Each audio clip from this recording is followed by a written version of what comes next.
Hi ಸ್ನೇಹಿತರೆ, ಪ್ರಾರಂಭದ ಶ್ರದ್ಧಾಪೂರ್ವಕವಾದ ನಮಸ್ಕಾರವನ್ನು ತಿಳಿಸುತ್ತಾ ಸ್ನೇಹಿತರೆ, ಸ್ಪರ್ಧಾ ಸಾಮ್ರಾಜ್ಯ ಸ್ಟಡಿ ಸರ್ಕಲ್ ಗಜೇಂದ್ರಗಡ ಇವರ ಯೂಟ್ಯೂಬ್ ಕ್ಲಾಸಸ್ಗೆ ಸ್ವಾಗತವನ್ನು ಕೋರುತ್ತಾ ಸ್ನೇಹಿತರೆ, ಕರ್ನಾಟಕದಲ್ಲಿ 31 ಜಿಲ್ಲೆಗಳು ಒಳಗೊಂಡಿರ್ತದೆ. ಹಾಗಾಗಿ ಈ 31 ಜಿಲ್ಲೆಗಳಲ್ಲಿ ಕೂಡ ಒಂದು ವಿಜಯಪುರ ಜಿಲ್ಲೆ ಇದೆ. ಈ ಒಂದು ವಿಜಯಪುರ ಜಿಲ್ಲೆಯನ್ನು ಸಂಕ್ಷಿಪ್ತವಾಗಿ ಇವತ್ತಿನ ದಿವಸ ಈ ಒಂದು ಕ್ಲಾಸಲ್ಲಿ ತಿಳ್ಕೊಂಡು ಅಂತ ಹೇಳುತ್ತಾ ಸ್ನೇಹಿತರೆ, ಇದು ವಿಜಯಪುರ ಜಿಲ್ಲೆ 1956ಕ್ಕಿಂತ ಮುಂಚೆ ಬಾಂಬೆ ಪ್ರಾಂತ್ಯದಲ್ಲಿ ಏನಾಗುತ್ತೆ ಒಳಗೊಂಡಿರ್ತದ. ಬಾಂಬೆ ಪ್ರಾಂತ್ಯ ಈ 1956ರಲ್ಲಿ ಕರ್ನಾಟಕ ರಾಜ್ಯ ಸ್ಥಾಪನೆ ಆದಾಗ ಏನಾಗುತ್ತಂದ್ರೆ ಇದು ನಮ್ಮ ಕರ್ನಾಟಕ ರಾಜ್ಯಕ್ಕೆ ಸೇರ್ತದ. ಹಾಗಾಗಿ ಇಲ್ಲಿ ನೋಡ್ಬೋದ್ರಿ, ಇಲ್ಲಿ ಒಂದು ವಿಜಯಪುರ ಜಿಲ್ಲೆಯಲ್ಲಿ ಏನಾಗುತ್ತಂದ್ರೆ ಭಕ್ತಿ ಭಂಡಾರವೆಂದೇ ಪ್ರಸಿದ್ಧಿ ಆಗಿರುವಂಥ ಮತ್ತು ಕರ್ನಾಟಕದ ಮಾರ್ಟಿನ್ ಲೂಥರ್ ಆದಂಥ ಬಸವಣ್ಣವರು ಏನಾಗುತ್ತಂದ್ರೆ ಜನ್ಮಸ್ಥಳವಾದಂಥ ಜಿಲ್ಲೆ ಅಂದರೆ ಅದು ವಿಜಯಪುರ ಜಿಲ್ಲೆ. ಬಸವಣ್ಣ ಬಾಗೇವಾಡಿಯಲ್ಲಿ ಏನಾಗುತ್ತಂದ್ರೆ ಬಸವಣ್ಣವರ ಒಂದು ಜನ್ಮಸ್ಥಳ ಆಗುತ್ತದ. ಬಸವಣ್ಣ ಬಾಗೇವಾಡಿಯಲ್ಲಿ ನೋಡ್ಬೋದು ಸ್ನೇಹಿತರೆ. ಇನ್ನೊಂದು ಇಡೀ ದೇಶದಲ್ಲಿ ನಮ್ಮ ದೇಶದಲ್ಲಿ ಅತಿ ದೊಡ್ಡದಾದ ಒಂದು ಗುಮ್ಮಟ, ಅದು ಗೋಳ ಗುಮ್ಮಟ, ಇದು ಬಿಜಾಪುರ ಜಿಲ್ಲೆಯಲ್ಲಿದೆ. ಇದನ್ನು ಯಾವ ವರ್ಷ ಸ್ಥಾಪಿಸಲಾಯಿತು ಅಂದರೆ 1565ರಲ್ಲಿ ಏನಾಗತ್ತಪ್ಪ ಅಂದ್ರೆ ಮೊಹಮ್ಮದ್ ಆದಿಲ್ ಶಾ ಅವರು ಏನಪ್ಪ ಮಾಡ್ತಾರೆ ಇದನ್ನು ಸ್ಥಾಪಿಸಲಾಯ್ತಾರೆ. ಮೊಹಮ್ಮದ್ ಆದಿಲ್ ಶಾ ಅವರು ಏನು ಮಾಡ್ತಾರೆ ಅಂದ್ರೆ ಈ ಒಂದು ಬಿಜಾಪುರದ ಗೋಳ ಗುಮ್ಮಟವನ್ನು ಸ್ಥಾಪಿಸಲಾಗುತ್ತದೆ. ಇದು 7 ಸುತ್ತಿನ ಏನಾಗುತ್ತೆ ಅಂದ್ರೆ ಗುಮ್ಮಟ ಅಂತ ಕರೀತಾರೆ. ಒಮ್ಮೆ ನಾವು ಕೂಗಿದ್ರೆ 7 ಸತಿ ಏನಾಗುತ್ತೆ ಅಂತಾರೆ ಇದು ಸೌಂಡ್ ಕೇಳ್ತದ. ಹಾಗಾಗಿ ಬಿಜಾಪುರ ನೋಡ್ಬೋದ್ರಿ, ಕರ್ನಾಟಕದಲ್ಲಿ ಏನಾಗುತ್ತೆ ಅಂದ್ರೆ ಕೆಲವಿಷ್ಟು ಮಾಹಿತಿಗಳನ್ನು ಪ್ರಮುಖ ಒಳಗೊಂಡಿರ್ತದ. ಇಲ್ಲಿ ಬಿಜಾಪುರದಲ್ಲಿ ಅತಿ ಹೆಚ್ಚು ಏನಾಗುತ್ತೆ ಅಂದ್ರೆ ಲಿಂಬೆ ಹಣ್ಣನ್ನು ಉತ್ಪಾದನೆ ಮಾಡುವ ಒಂದು ಜಿಲ್ಲೆ ಅಂದರೆ ಅದು ಬಿಜಾಪುರ ಜಿಲ್ಲೆ. ಕರ್ನಾಟಕದಲ್ಲಿ ಅತಿ ಹೆಚ್ಚು ದ್ರಾಕ್ಷಿಯನ್ನು ಉತ್ಪಾದನೆ ಮಾಡುವ ಒಂದು ಜಿಲ್ಲೆ ಅಂತಂದರೆ ಅದು ಬಿಜಾಪುರ ಜಿಲ್ಲೆ. ಕರ್ನಾಟಕದಲ್ಲಿ ಅತಿ ಹೆಚ್ಚು ನದಿಗಳನ್ನು ಹೊಂದಿರುವ ಜಿಲ್ಲೆ ಅಂದರೆ ಮತ್ತು ಪಂಚ ನದಿಗಳ ನಾಡೆಂದು ಕರೀತಾರ. ಪಂಚ ನದಿಗಳ ನಾಡು ಎಂದು ಕರೀತಾರ. ನೋಡ್ಬೋದು ಸ್ನೇಹಿತರೆ, ಇದನ್ನ 2020ರ KSRB ಪೊಲೀಸರಿಗೆ ಕೇಳಿದ್ರೆ ಕರ್ನಾಟಕದ ಪಂಜಾಬ್ ಅಂತಂದು ಯಾವುದನ್ನು ಕರೀತಾರೆ ಅಂತ ಕೇಳಿದ್ರೆ ನೋಡ್ರಿ, ಇಲ್ಲೇ ಕರ್ನಾಟಕದ ಪಂಜಾಬ್ ಅಂತ ಕರೆಯೋದು ವಿಜಯಪುರ ಜಿಲ್ಲೆ. ಹಾಗಾದ್ರೆ ಪಂಚ ನದಿಗಳ ನಾಡು ಅಂದ್ರೆ ಇದ್ರಾಗ 5 ನದಿಗಳು ಏನಪ್ಪ ಹರಿತಿರ್ತವೆ ಬಿಜಾಪುರ ಜಿಲ್ಲೆಯಲ್ಲಿ. ಒಂದನೇದ್ದು ಏನಾಗುತ್ತೆ ಅಂದ್ರೆ ಕೃಷ್ಣಾ ನದಿ ಇರ್ತದ. ಎರಡನೇದ್ದು ಏನಾಗತ್ತೆ ಅಂದ್ರೆ ಮಲಪ್ರಭಾ ಇರ್ತದ, ಮೂರನೇದ್ದು ಏನಾಗತ್ತೆ ಅಂದ್ರೆ ಘಟಪ್ರಭಾ ಇರ್ತದ, ನಾಲ್ಕನೇದ್ದು ಏನಾಗತ್ತೆ ಅಂದ್ರೆ ಭೀಮಾ ನದಿ, ಐದನೇದ್ದು ಏನಾಗತ್ತೆ ಅಂದ್ರೆ ಡೋನಿ ನದಿ. ಇದು ಕರ್ನಾಟಕದ ಕಣ್ಣೀರಿನ ನದಿ ಅಂದ್ರೆ ಡೋನಿ ನದಿ.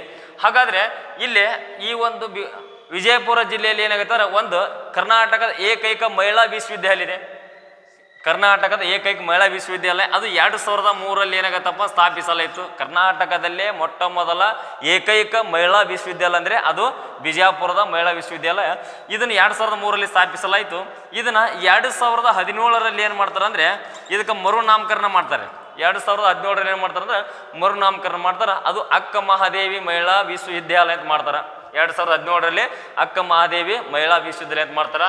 ನೋಡ್ಬೋದ್ರಿ, ಇನ್ನೊಂದು ಕರ್ನಾಟಕದಲ್ಲೇ ಅತಿ ಹೆಚ್ಚು ಏನು ಮಾಡ್ತಾರೆ ಅಂತಾರ ನೀರಾವರಿಯನ್ನು ಒಳಗೊಂಡಿರುವ ಒಂದು ಅಣೆಕಟ್ಟು, ಒಂದು ಜಲಾಶಯ ಅಂದರೆ ಅದು ಲಾಲ್ ಬಹದ್ದೂರ್ ಶಾಸ್ತ್ರಿ ಅಣೆಕಟ್ಟು. ಲಾಲ್ ಬಹದ್ದೂರ್ ಶಾಸ್ತ್ರಿ ಅಣೆಕಟ್ಟು ಇದು ಎಲ್ಲಿತ್ತು ಅಂದ್ರೆ ಬಿಜಾಪುರ ಜಿಲ್ಲೆಯ ಹೌದಾ ಆಲಿಮಟ್ಟಿಯಲ್ಲಿ ಏನಾಗತ್ತೆ ಒಳಗೊಂಡಿರ್ತದ. ಬಿಜಾಪುರ ಜಿಲ್ಲೆಯ ಆಲಿಮಟ್ಟಿಯಲ್ಲಿ ಕರ್ನಾಟಕದಲ್ಲಿ ಅತಿ ಹೆಚ್ಚು ಏನಾಗತ್ತೆ ನೀರಾವರಿ ಕ್ಷೇತ್ರ ಹೊಂದಿರುವ ಒಂದು ಅಣೆಕಟ್ಟು ಅಂದರೆ ಅದು ಲಾಲ್ ಬಹದ್ದೂರ್ ಶಾಸ್ತ್ರಿ ಅಣೆಕಟ್ಟು. ಇದು ಬಿಜಾಪುರ ಜಿಲ್ಲೆಯಲ್ಲಿದೆ.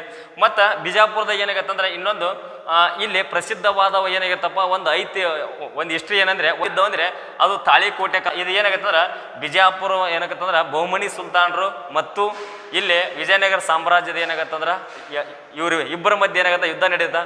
ಈ ಯುದ್ಧದಲ್ಲಿ ಏನಾಗತ್ತಂದ್ರೆ ವಿಜಯಪುರ ಏನಾಗತ್ತಾರ ವಿಜಯನಗರ ಸಾಮ್ರಾಜ್ಯ ಏನಪ್ಪ ನಾಶಗೊಂಡು ಇಲ್ಲಿ ಬಹುಮನಿ ಸುಲ್ತಾನ್ ಏನಾಗತ್ತಾರ ಗೆಲ್ತಾರೆ. ಇನ್ನೊಂದ್ರೆ ವಿಶೇಷತೆ ಏನಂದ್ರೆ ಬಿಜಾಪುರದಲ್ಲಿ ದಕ್ಷಿಣ ಭಾರತ ತಾಜ್ ಮಹಲ್ ಅಂತ ಕರೀತಾರೆ. ಇಂಡಿಯಾದಾಗ ಹೆಂಗೆ ಆಗ್ರಾದ ಹೆಂಗೆ ತಾಜ್ ಮಹಲ್ ಇದೆ ಅದ್ರಂಗೆ ಏನಾಗತ್ತಾರ ದಕ್ಷಿಣ ಭಾರತದ ತಾಜ್ ಮಹಲ್ ಇದೆ. ಆ ತಾಜ್ ಮಹಲ್ ಯಾವುದಂದ್ರೆ ಇಬ್ರಾಹಿಂ ರೋಜಾ ಅಂತ ಕರೀತಾರೆ. ಯಾವುದಂದ್ರೆ ಇಬ್ರಾಹಿಂ ರೋಜಾ ಏನಾಗತ್ತಾರ ಇದನ್ನ ದಕ್ಷಿಣ ಭಾರತದ ತಾಜ್ ಮಹಲ್ ಅಂತ ಕರೀತಾರ. ಯಾವುದಂದ್ರೆ ದಕ್ಷಿಣ ಭಾರತ ತಾಜ್ ಮಹಲ್ ಅಂತ ಕರೀತಾರ. ಇದನ್ನ ಯಾರು ಕಟ್ಟಿಸ್ತಾರ ಅಂತಂದ್ರೆ ಇದನ್ನ 2ನೇ ಇಬ್ರಾಹಿಂ ರೋಜಾ ಅವ್ರು ಏನು ಮಾಡ್ತಾರಪ್ಪ ಅಂದ್ರೆ ಕಟ್ಟಿಸ್ತಾರೆ. ತನ್ನ ಹೆಂಡತಿಗಾಗಿ ಇದನ್ನ ಕಟ್ಟಿಸ್ತಾರ. 2ನೇ ಇಬ್ರಾಹಿಂ ರೋಜಾ ಏನಪ್ಪ ಅಂದ್ರೆ ಕಟ್ಟಿಸೋದಕ್ಕಿಂತ ಇದನ್ನ ದಕ್ಷಿಣ ಭಾರತ ತಾಜ್ಮಹಲ್ ಅಂತ ಕರೀತಾರೆ. ಅತಿ ಹೆಚ್ಚು ಏನಾಗತ್ತಂತಾರ ಇಲ್ಲಿ ಗುಮ್ಮಟಗಳನ್ನು ಹೌದಾ ಮಸೀದಿಗಳನ್ನು ಹೊಂದಿರುವ ಜಿಲ್ಲೆ ಎಂದರೆ ಅದು ವಿಜಯಪುರ ಜಿಲ್ಲೆ. ಈ ವಿಜಯಪುರ ಜಿಲ್ಲೆಯಲ್ಲಿ ಏನಾಗತ್ತಾರ ವಿಶಿಷ್ಟವಾಗಿ ಏನಾಗತ್ತಪ್ಪ ಅಂದ್ರೆ ಒಳಗೊಂಡಿರ್ತ. ಮತ್ತು ಕರ್ನಾಟಕದಲ್ಲಿ ಏನಾಗತ್ತಾರ ಅತಿ ಹೆಚ್ಚು ಜೋಳವನ್ನು ಬೆಳೆಯುವ ಜಿಲ್ಲೆ ಎಂದರೆ ಕರ್ನಾಟಕದಲ್ಲಿ ಅತಿ ಹೆಚ್ಚು ಜೋಳವನ್ನು ಬೆಳೆಯುವ ಜಿಲ್ಲೆ ಅಂದರೆ ಅದು ಬಿಜಾಪುರ ಜಿಲ್ಲೆ. ಕರ್ನಾಟಕದಲ್ಲಿ ಏನಾಗತ್ತಪ್ಪ ಅಂದ್ರೆ ಅತಿ ಕಡಿಮೆ ಅರಣ್ಯ ಹೊಂದಿರುವ ಜಿಲ್ಲೆ ಅಂದ್ರೂ ಕೂಡ ಏನಾಗತ್ತಪ್ಪ ಅಂದ್ರೆ ಬಿಜಾಪುರ. ಅತಿ ಕಡಿಮೆ ಅರಣ್ಯ ಕರ್ನಾಟಕದಲ್ಲಿ ಅತಿ ಕಡಿಮೆ ಅರಣ್ಯವನ್ನು ಹೊಂದಿರುವ ಒಂದು ಜಿಲ್ಲೆ ಎಂದರೆ ಅದು ಬಿಜಾಪುರ ಜಿಲ್ಲೆ. ಈ ಬಿಜಾಪುರ ಜಿಲ್ಲೆ ಏನಾಗತ್ತಪ್ಪ ಅಂದ್ರೆ ಒಂದು ರಾಷ್ಟ್ರಕೂಟರ ಏನಾಗತ್ತಪ್ಪ ಅಂತಾರ ಶಿಕ್ಷಣ ಕೇಂದ್ರವಾಗಿತ್ತು. ರಾಷ್ಟ್ರಕೂಟರು ಏನಾಗತ್ತಾರೆ ಶಿಕ್ಷಣ ಕೇಂದ್ರವಾಗಿತ್ತು. ಅದು ಯಾವುದಂದರೆ ವಿಜಯಪುರ ಜಿಲ್ಲೆಯ ಇಂಡಿ ತಾಲೂಕಿನ ಸಾಲೋಟಿಗೆ ಎಂಬುದು ಏನಾಗಿತ್ತಪ್ಪ ಅಂದ್ರೆ ಇದು ರಾಷ್ಟ್ರಕೂಟರ ಶಿಕ್ಷಣ ಕೇಂದ್ರವಾಗಿತ್ತು. ಯಾವುದಾಗಿತ್ತಂದ್ರೆ ರಾಷ್ಟ್ರಕೂಟರ ಶಿಕ್ಷಣ ಕೇಂದ್ರವಾಗಿತ್ತು.